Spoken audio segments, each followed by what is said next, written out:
చచ్చిపోయిన మనిషి లేచేస్తాడు ఎక్కడైనా, కానీ లేచొచ్చిందికి ఇక్కడ ఏంటి నమ్మబుద్ధి అయితే లేదా? ఈగో అయితే ఖచ్చితంగా మీరు గీ ముచ్చట వినాల్సిందే.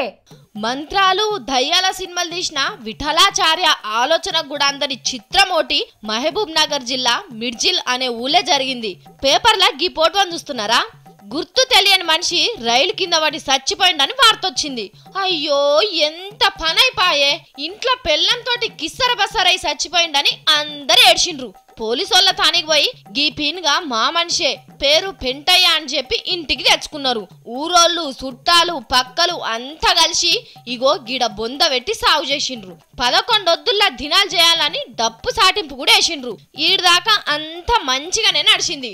గీ సినిమాల ఇంటర్వెల్ అయినాక అస్సలు కథ సురువైంది. సాగు చేసి అంతా ఎక్కడోళ్ళు అక్కడికి పోయినాక రాత్రికి ఓ మనిషి ఫోన్ చేసి నేను పెంటయ్యని మాట్లాడుతున్నా, అంతా బాగున్నారా అని వాళ్ళింటోళ్ళని అడిగిండట. ఇక చూడుండ్రి ఇంటోళ్ళకి అదురు వచ్చింది. పెంటయ్య దయ్యం గిట్లా అయిందా ఏందని అందరికి ఒనుకుడు పట్టింది. తెల్లారి బొంద కాడికి పోయి చూస్తే ఎట్లా గూడిపిన బొంద గట్లనే ఉన్నది.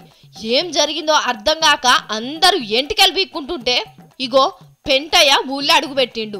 బొంద పెట్టిన మనిషి నడిచి వస్తుంటే కొందరికి లాగులు దడిచినాయి. ధైర్యంగాళ్ళు దగ్గరికి పోయి నువ్వు చచ్చిపోతువి, బొంద పెట్టి సాగు చేస్తుమి, మళ్ళెట్లొచ్చినావు అని అడిగిండ్రు. ఇక అప్పుడు అస్సలు ముచ్చట బయటపడ్డది. రైలు బండి కింద పడి చచ్చిపోయింది గీ మనిషి కాదు, పెంటయ్య లెక్కనే ఉన్న ఎవరో తెలియని మనిషి చచ్చిపోతే మావోడే అని వీళ్ళు తెచ్చి సాగు చేసిండ్రు అన్నట్టు. పానం ఉండంగానే సాగు చేసిన వాళ్ళంతా మళ్ళా మాట్లాడుతుంటే పెంటయ్యకు ఎంత సంబరం అవుతుందో చూడుండ్రి. చనిపోయాడని ఊరు మొత్తం బాధపడ్డది. ఈ రోజు బతికే వచ్చిండ్రు, రాత్రి తీసుకొచ్చిన 5-6 కెళ్ళి డబ్బు